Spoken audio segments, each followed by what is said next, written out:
Hello guys, mayong gabi ka na to tanan karon kumusta? Ani ana sab ko para magpadungog sa akong mga garay, sa akong mga kagahapon.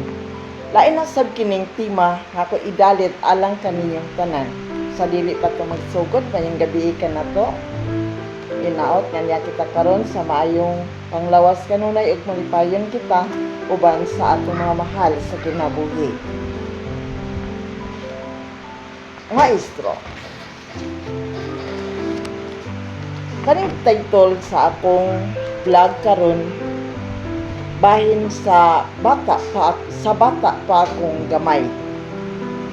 Sa unang panahon, sa bata pa akong gamay, nagtuon ako sa paglakaw, nagsusapinday. Dinhi sa yuta, giagak ako sa akong nanay og ako gutomon patutuyon niya kanunay. Dinhi sa kalibutan,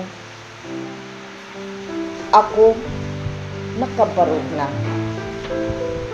Nulakaw ako sa bisan asang dapita. Ug mawala ako sa kang nanay nga mga mata. Magpanawag siya kanako, ako og asara. Og madungog ko ang kang nanay nga tingog. Dayon mudagan ako, gani og makadungog. Manghigda no kuno kami kay mga tulog. Og sa kiliran ni nanay ako iyang ipadulog. Og mag-ulan gani og kusog ang kalibutan. Dili ko palakton sa yuta ni nanay kay lapok sa ngatanan. Ug mag-init gani ang tibuok kalibutan. Maglakaw ako sa yuta, pero kang nanay ako iyang payong-payungan.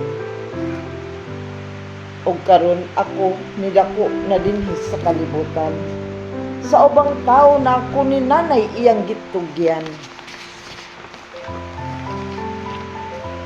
Og masakit ako, wala na siya nga akong kaparay-paraygan. Ug ang magtambal kanako mauna ang akong uban. Karon ni nanay na usab ako magpanawag.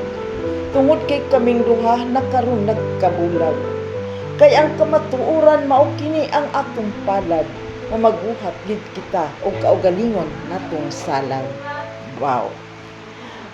Dinhi na ako taman, daghang salamat sa iyong pagpaminaw ug maayong gabi sa tanan. Hello mga guys, naot nga makakuha kining pagtulunan sa atong tanan nga naminaw karon bahin sa atong ninikanan, sa atong pinalanggang inahan og giunsa kita niya mag-atiman sa gamay pa kitang bata sa unang panahon. Og karon ato silang hunahunahon, atong mahalon ang atong inahan nga nag-iisa, wala nang iba pa. Then hinalang ko kutob, daghang salamat, maayong gabi. Bye-bye!